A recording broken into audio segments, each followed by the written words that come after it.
My parents let my brother move into my apartment without warning. I paid all rent and furnished it. I took everything and cut them off. I, a 28-year-old male, had been working full-time at a marketing agency for a couple of years. Things were all right, nothing fancy, just decent hours and okay money. I had finally saved up enough to start looking for my own place. I had been sharing an old rental with 2 roommates in a not-so-great area, and I was ready to live solo for once. That's when my parents, Graham, a 55-year-old male, and Bonnie, a 54-year-old female, told me they had just bought a new luxury apartment downtown.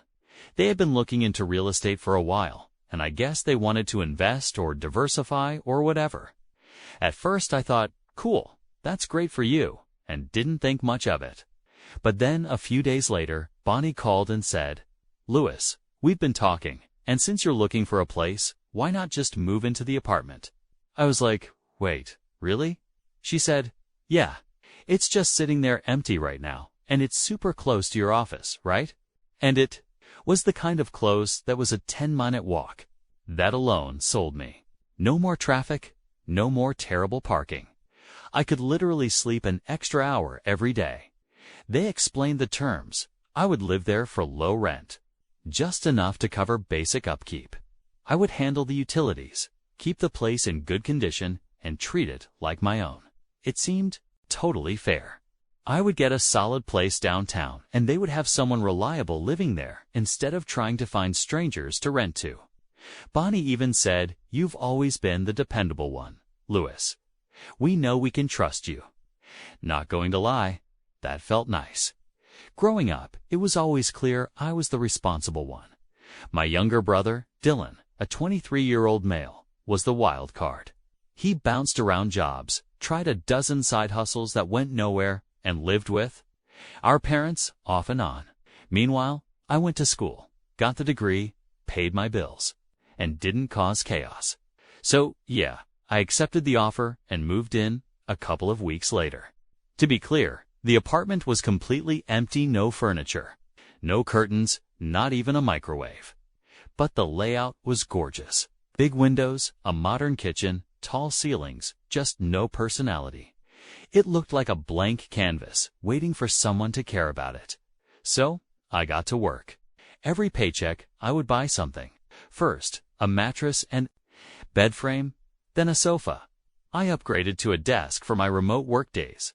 Got a decent dining table, shelves, and blackout curtains. Seriously, those tall windows were a sunlight nightmare in the mornings. Rugs, art, plants, real ones too. I didn't half-ass it. If I was going to live there, it had to feel like home. I spent months slowly transforming it into a real living space, Pinterest-worthy, but on a budget. I kept receipts for everything, mostly just for myself, not for any future legal stuff or whatever. At the time, I genuinely thought, hey, I'm investing in my space. This is mine for now. Every time my parents came by, they were floored. Bonnie once said, "It looks like a real home now, thanks to you." And Graham nodded, adding, "You've done a great job, son. It's more livable than we imagined." And it felt good, man. I would wake up, make coffee, sit on my own couch, and actually feel proud. No more roommates, no more mismatched thrift store furniture, just me in my space. That peaceful, settled-in vibe lasted about 5 months. Then, one Thursday, I was heading out the door when I got a call from Bonnie. Totally normal voice. All sweet, like usual. She asked how things were going, and I told her I'm loving the place. Still grateful, all that. And then, casually, she dropped, "Oh, by the way, your brother's going to be moving in with you soon." I literally froze in the hallway, like someone had pressed pause on my morning. Wait, what? Dylan's moving where? On into the apartment, I asked. She said, as if she were just telling me the weather. Dylan had been having a rough stretch. It would help him get back on his feet. I didn't know what to say. My mouth opened and closed like 3 times. Finally, I managed to go, "You're serious?" "Yes," she said. "We figured it wouldn't be a big deal. You've got the space, and it's not like you're ever there during the Day anyway, right? Which was just wrong. I work remotely 2 to 3 days a week. I'm home all the time. I didn't even know how to react. It was so matter-of-fact, like I had no say in it, like I was just supposed to accept it. I was just the guy keeping the apartment warm for the actual family favorite to come crash whenever he felt like it. I didn't argue, not because I agreed, but because I was too shocked to form words. Then, get this, the very next day, Dylan shows up. He didn't even text or call. He just buzzed up to the apartment, dragging 2 suitcases, a gaming chair, and a bag of frozen pizzas. Yo, what's up? Mom and Dad said I can crash here. That cool? No apology, no heads up, no offer to help with bills. He just dumped his stuff in the guest room like it was a dorm. And me? I just stood there staring at the guy who now lived in my home. And that, my friends, was the beginning of the end. The first full day with Dylan in the apartment set the tone real quick. I woke up to find the guest room door wide open, his stuff already exploding into the hallway shoes, random cords, a hoodie on the floor. The bathroom sink was covered in toothpaste. The kitchen counter had crumbs everywhere to open snack. Wrappers were lying around, and a half-drunk energy drink was just sitting there. It wasn't chilled or sealed. It was just there like it was part of the decor. No, hey man, where should I put this? No, sorry, made a mess. Just chaos on day one. By that evening, he had rearranged the living room setup to fit his gaming station. Better. And when I say gaming station, I mean a full setup. PC tower, 2 monitors, LED lights, and a literal folding table from our parents' garage. He pushed my coffee table off to the side without asking and set up camp right in front of the TV like it was his own studio apartment. He didn't ask for permission. He just did it. So I asked calmly, "Hey, you planning to keep this in the living room or?" He shrugged and said, "Yeah, my room doesn't have enough outlets, and I get better Wi-Fi out here." I just stared at him. No apology, no offer to adjust, not even a fake, "Let me know if that's cool." The next morning, I had to work remotely in my room, and of course, he was outside yelling at his teammates on some shooter game at full volume. I had meetings. My boss had to mute himself at one point to laugh and say, "Is that Call of Duty?" In the background, super professional vibe. I brought it up later and got the classic Dylan response, "Oh, just tell me when you're on meetings. I'll wear my headset." He never wore the headset. Every day that followed just added to the pile. Dishes stacked up in the sink, even though I had already shown him the dishwasher. Leftovers disappeared. Milk was half used and put back without the cap. One day, I found a spoon in the couch knot under a cushion, just sitting there like it lived there. Now, the final straw that week was when I came home to Dylan and 3 of his friends camping out in the living room, gaming, yelling, and trashing the place like it was their frat house. Empty takeout containers were everywhere. My rug was stained, the kitchen sink was overflowing, and one guy was eating straight out of the pot. Dylan just looked up and said, "Yo, hope you don't mind, they'll bounce soon." I didn't even respond. I just grabbed my keys and left. If I stayed, I would have said something I couldn't take back. But here's the thing that really messed me up. At this point, I hadn't been told how long Dylan was staying.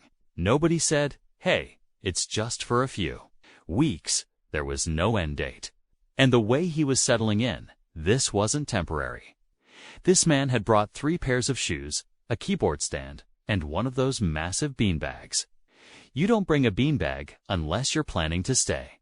So, trying to play the adult, I called my parents and asked, "Hey, just wondering how long is Dylan planning to be here?" Bonnie answered like it was nothing. "Oh, we're not sure yet. He just needs time to get back on his feet."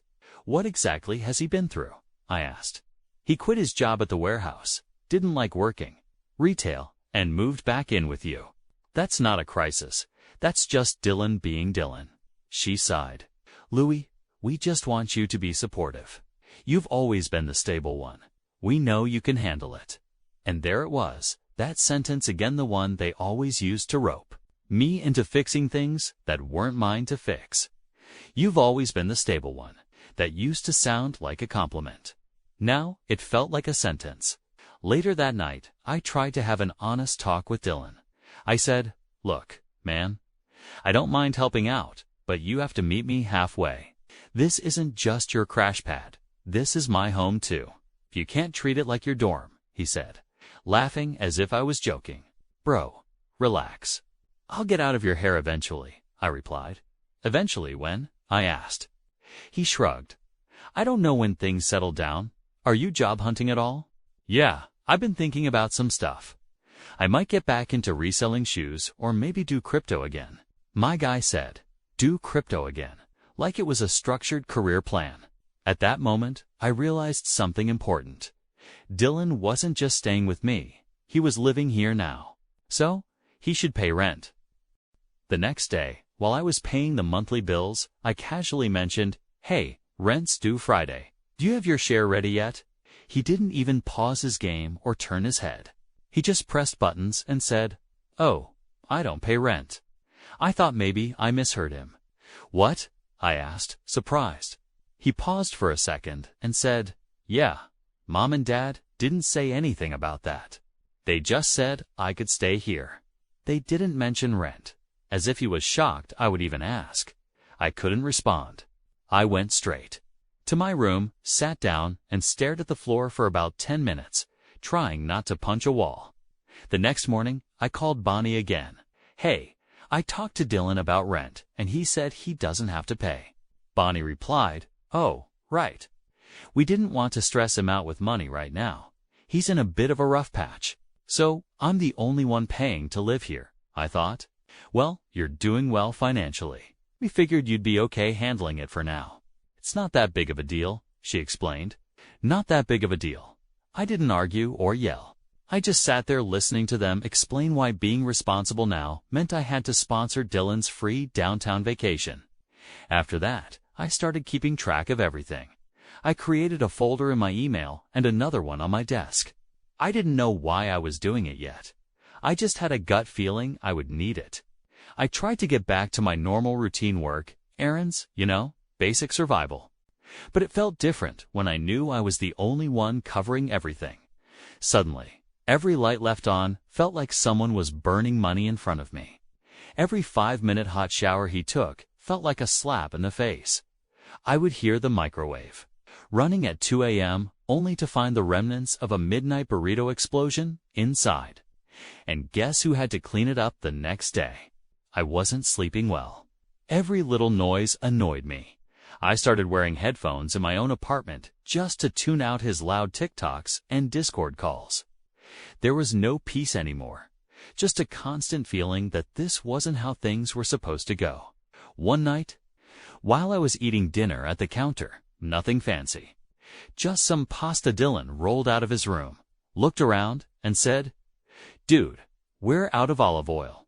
You've got to grab more." "We?" I asked, confused. "Yeah, for the apartment," he replied, as if I was the grocery department manager. I stared at him and said, "You know where the store is?" He looked confused for a moment, and then said, "Oh, I thought you handled that stuff," as if I was the designated caretaker of the home he decided to freeload in. That's when I realized he was never going to step up on his own. Not with how our parents handled him, and especially not after they reinforced the idea that I was supposed to just manage everything. Still, I didn't blow up or lose it. I just nodded, took mental notes, and kept adding to my ever-growing list. This was beyond annoying. It was turning into something I would eventually have to take action on. I just didn't know when. Then, without warning, my parents invited me to lunch the following weekend. I met them at some small diner they liked, thinking maybe they wanted to check in or discuss Dylan finally doing something with his life. Nope. Bonnie pulled out her phone, scrolled for a second, and handed it to me. It was a photo of the apartment, my apartment. "Why are you showing me this?" I asked. She smiled like she was proud. "We've been thinking of listing the unit online soon, maybe as a longer-term lease." Graham chimed in, "Yeah, the value's gone up a lot, and it's such a nice setup now. You've made it look fantastic." I blinked. "What are you talking about?" "I'm living there." Bonnie replied, We know, but we figured it's time to consider other options. Dylan could stay, of course, but maybe we could rent out your portion. My portion? I laughed. I actually laughed. Not because it was funny, but because it was so surreal. You mean kick me out and let Dylan keep living there? They both looked uncomfortable for a moment, but Graham pushed ahead. Look, Louis, you've had a good run. You've enjoyed affordable rent and a downtown location. It's been great, but you're doing really well right now. It's probably time to find a place of your own. I couldn't believe what I was hearing. You gave me the place, I said. You said I could live there as long as I paid the rent, utilities, and kept it in good shape. I held up my end. Meanwhile, Dylan moved in uninvited and has done literally nothing. Now I'm the one being asked to leave. Bonnie gave me that fake soft tone. Louis, don't make this emotional. We're just being practical. Graham added, if you really want to stay, we can talk about it. But it's time you start paying what the place is actually worth. From now on, we're doubling the rent. I blinked. Double it. What? He said. We need the extra income right now. It was like I was supposed to nod and say, yes, of course. And it's fair considering everything you're getting. We just can't keep offering it for cheap anymore. So, you want to raise my rent? Said slowly, while Dylan still lives there for free. Bonnie jumped in. We already told you he's not doing well financially, Louis. We thought you'd understand, Graham added, without missing a beat. Well, if you don't like it, you can move out. I just stared at them, waiting for the punchline, waiting for them to say, kidding, of course. But no one laughed. No one even flinched. They meant it. They were dead serious. I had spent months turning an empty unit into a full home. And now they were saying if I wanted to stay, I would need to pay double because Dylan couldn't pay anything. They didn't see it as unfair. They genuinely thought I would be cool with that. Like I would smile and say, sure. I'll subsidize the golden child while you lease out my peace of mind. I didn't even argue. I just paid my tab and walked out before I said something permanent. That night, I got home and looked around the apartment with new eyes. It didn't even feel like mine anymore. The space was still full of my stuff, but the vibe was gone. I couldn't shake the conversation. It was like a timer had started counting down. I wasn't just annoyed. I was being phased out of the thing I had built. Dylan was playing some game when I walked in, as usual. He turned to me and said, Yo, you think we can get one of those ice makers, like the nugget kind? I didn't answer. I just walked into my room and opened up the folder with all my receipts. Every single piece of furniture, kitchenware, decorations, light fixtures, shower curtain, every dime spent on making the place livable. All dated, sorted, and itemized. I opened a Google Doc and started a running total. It wasn't just frustration anymore. It was documentation. I wasn't sure what the end game was yet. But I knew I wasn't going to just walk away and let Dylan coast on my dime, while my parents patted him on the back for getting settled. No way. I gave myself a deadline. One more week, then I was taking everything with me. And I do mean everything. I didn't tell anyone what I was planning. I just started slow. First, I went through each room and made a checklist of what I had bought. I went full accountant mode. Price, purchase date, store. If it was mine, it went on the list. That meant the couch, the bed frame, mattress, nightstands, desk, TV stand, TV, rug, lamps, toaster, silverware, shower curtain, bath mat, shelves, dining table, even the stupid little fake succulent plants I got for ambiance. All mine. I also checked the receipts folder I had been keeping, just in case something broke down. That folder became my golden ticket. Everything was in my name, with my bank card on the charges. Online orders had delivery confirmations, and in-store purchases had physical receipts I had tossed in a drawer knot for legal reasons back then. Just force of habit. Once I had the list down, I took updated pictures of the whole place. Room by room, wide angles, close-ups, dates stamped up before gallery of what was about to get turned back into a hollow echo chamber. Then I booked a moving truck for Saturday morning, one of those box trucks you can rent by the hour. I got the biggest one available, just in case. Dylan still had no clue. The guy was busy binge-watching anime and playing Fortnite like he just discovered oxygen. If he wasn't gaming, he was on the couch eating cereal out of a salad bowl. He asked me midweek if I could grab more paper towels because we were out. I just said sure, then made a list of what I needed to do next. I made a note to pack the half-used roll of tape I had already bought. Friday night rolled in, and I stayed up later than usual, going through drawers and closets, packing everything that was mine into bins, bags, or boxes. I didn't touch anything Dylan had brought, which wasn't much, mostly laundry baskets filled with clothes and a box labeled random tech stuff that I was 99% sure was just tangled wires he refused to throw out. Around midnight, I took one last look at the apartment the way it had been. Still cozy, still fully put together, but not for long. Saturday morning at 9 o'clock. I rolled the truck into the loading zone and buzzed up to the apartment. Dylan was still asleep. I started hauling stuff out, checklist in one hand and my phone camera in the other, documenting everything. About an hour in, I was halfway through clearing the living room when Dylan finally woke up, came out rubbing his eyes in pajama pants, and said, "Dude, what are you doing?" I looked up from rolling up my rug and said, "Moving." He looked confused. "What do you mean moving?" I replied, "I'm leaving.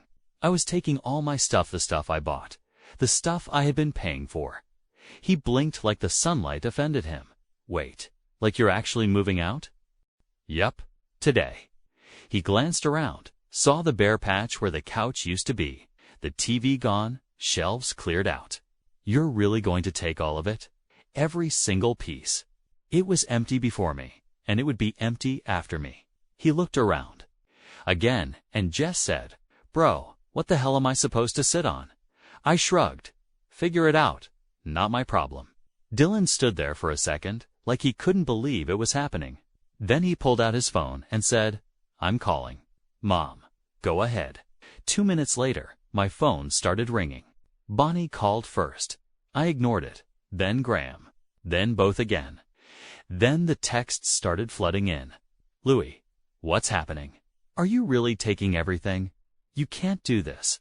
I didn't answer any of them. I just kept moving, focused on my mission. By noon, the truck was full. The apartment looked like a model unit that nobody ever touched, walls bare, rooms echoing. The only thing left was Dylan, standing in the middle of the floor like a confused stray in a food court. Right before I walked out, he said, "You're screwing me over, man. What am I supposed to do now?" I replied, "Pay rent, buy furniture, be an adult."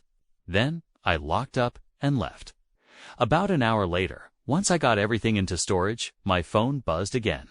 This time it was Bonnie texting in all caps, "You cannot legally remove fixed items from the unit. This is theft." They were accusing me of stealing stuff I bought, stuff I installed, stuff I kept receipts for. So I replied once, and only once. Everything I took was mine. I have receipts, timestamps, photos. If you think you've got a case, feel free to sue me. And what do you know? They did. Next thing I knew, I was getting a letter from a lawyer saying they were suing me for $14,000 in stolen property, claiming I had gutted the apartment and compromised its intended function. Their words, not mine. I wasn't even mad. I was impressed, so I sent everything to my lawyer, Hannah. And when I say everything, I mean everything. My lawyer built the countersuit in less than a week. We weren't just defending. We were going after court fees and damages. At that point, it wasn't even about money. It was about principle. You want to treat me like I'm just supposed to take it? Fine. But don't act surprised when the one you leaned on walks away, taking everything you took for granted with him. Their lawyer was a guy named Richard something Davis. I think his first email to my lawyer was full of puffed-up language about unauthorized removal of property, disruption of intended use, and lack of consent. My lawyer, who by the way is a total beast, read it and literally said, "Okay, so they've got nothing." She laid it out clearly. The apartment was legally theirs, yes, But everything inside it was mine, paid for, delivered in my name, and provable through a ridiculous trail of evidence. Receipts, time-stamped photos, emails, even text messages from Bonnie complimenting the space. It was all cataloged. The best part? I had a screenshot from a group text where Graham had literally written, "We're lucky Lewis made it livable. We didn't do a thing." That line alone made Hannah raise her eyebrows and say, "That's going in bold." Meanwhile, I was still living out of boxes in a short-term rental, waiting for this to wrap up. I didn't mind it. Peace and privacy felt like five-star luxury after the chaos of the last few months. Every day without waking up to Dylan slamming the microwave shut felt like a small victory. Finally, the hearing date arrived. The claims court wasn't a grand courtroom. No gavels banging or dramatic calls for order, but it still carried an official weight. I showed up in a clean button-down. Graham and Bonnie came in acting like we were about to mediate world peace. Bonnie gave me this tight-lipped smile, as if she still thought this was all a misunderstanding. Graham didn't even look at me. Their lawyer tried to kick things off with some spiel about the expectation of shared furnishings and intent to provide the apartment as is. He even pulled out a printout of a grainy photo of the apartment furnished. Of course, and said, "This is how it was meant to be." Then Hannah stood up, pulled out our folder, and calmly said, "We have over 50 receipts, all in my client's name. We have time-stamped photos of the apartment completely empty the day he moved in. We have before and after comparisons. We have texts from the plaintiffs acknowledging his work and purchases. And we have utility records and maintenance costs, all covered by my client since day one." She didn't raise her voice once. She didn't have to. The judge looked through the stack we gave him, labeled, color-coded, even tabbed on within. 5 minutes, you could see where this was going. He asked their lawyer, "Do you have any receipts or documentation proving these items were purchased or owned by you?" Their lawyer coughed, shuffled some papers, and said, "We don't have receipts, but there was an implied agreement." The judge nodded slowly. Implied agreements don't override documented ownership, especially not when there's clear, consistent evidence over a long period. Bonnie looked like someone had just unplugged her. Graham tried to speak, but the judge cut him off. "You're the legal owners of the property. That's not in dispute. But the furnishings, decor appliances, even the shower curtain were purchased and provided by your son. That is not in dispute either." They were still trying to argue something about gifting the furniture because I didn't label it or make them sign anything. Hannah hit back with, "If putting a couch in an apartment qualifies as an irrevocable gift, we should all be terrified to lend anyone a chair." The judge chuckled.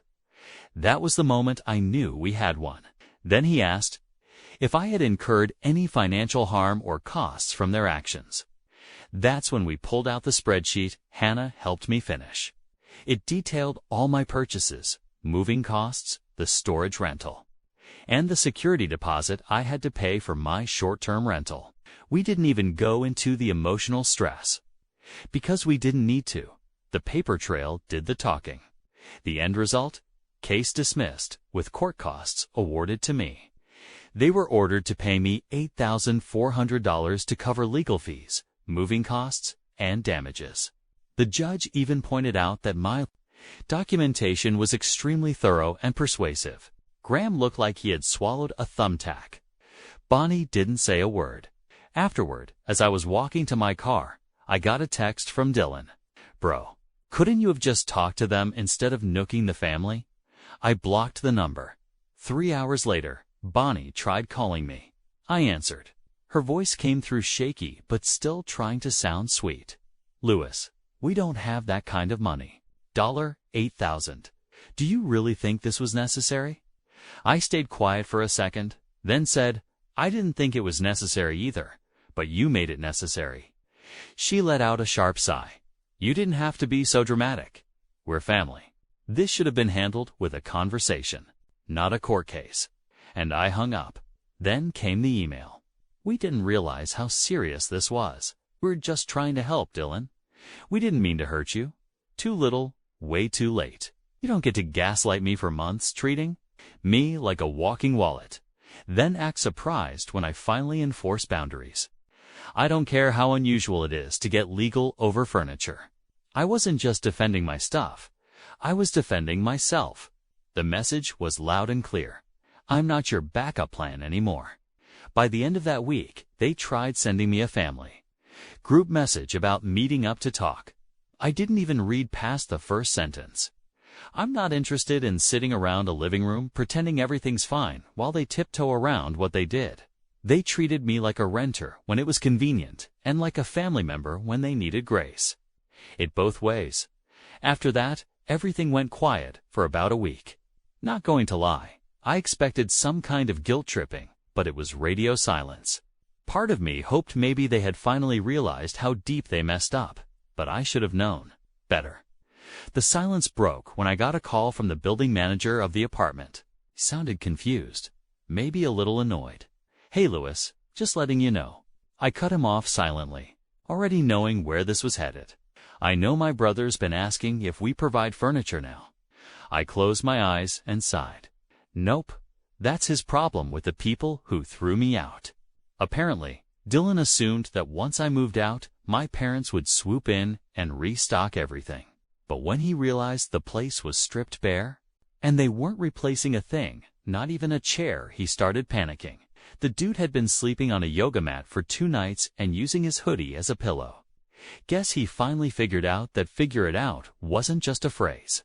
It was his reality now.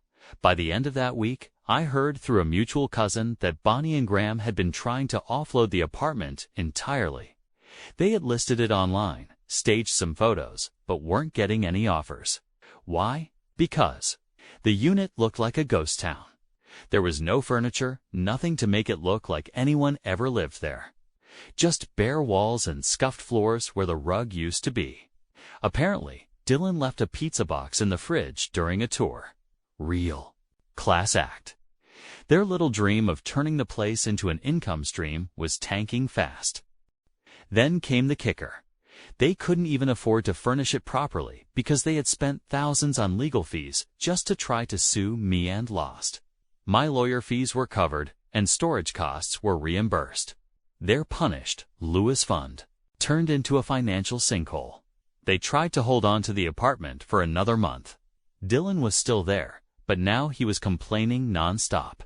According to that same cousin, he texted our parents every other day with messages like this. "Place sucks. I have no chair, and my personal favorite. Why didn't you tell me adulting costs so much? Why indeed, Dylan." Eventually, they decided to sell the unit just to stop bleeding money. I heard Bonnie was heartbroken. She had some fantasy about Dylan settling in, maybe getting his act together. Them visiting him downtown for brunch like some upper-middle-class sitcom family. But instead, she had to sit in a bland, echoing apartment and explain to realtors why there were no furnishings, why the walls still had command strip damage, and why their son was eating dry cereal from the box in the background. The unit sold. Quickly, but not for what they hoped. After taxes, realtor fees, and covering what they owed me, they basically broke even. Maybe walked away with a tiny profit, but definitely not enough to make all that drama worth it. As for Dylan, he had to move back home with them again. This time, the entitlement turned into full-blown resentment, because guess what? He was under the impression that I ruined his chance at stability. He blamed me for taking his apartment, for not leaving the stuff behind, and for dragging everything into court. He messaged me from a new number about 2 weeks after the sale, sending paragraphs of half-rant, half-begging stuff like, "You could have just been chill about it. You made it worse for everyone. They're struggling now, and it's your fault." I didn't respond. I didn't need to. He told on himself with every line. He was finally getting his life together on my back. Meanwhile, I was doing fine. With the settlement money and everything, I recovered. I was able to put a down payment on my own place. It's nothing flashy, just a small condo just outside the city. But it's mine. No Dylan, no unannounced guests, no passive-aggressive texts about olive oil and paper towels. Just peace. I didn't invite anyone to the housewarming. No parents, no extended family, just a couple of friends and a pizza. It wasn't a party. It was a boundary, my line in the sand. My way of saying you don't get to walk back in just because you're done throwing a fit. Eventually, Graham tried to reconnect. He sent me a message that said, "We made mistakes.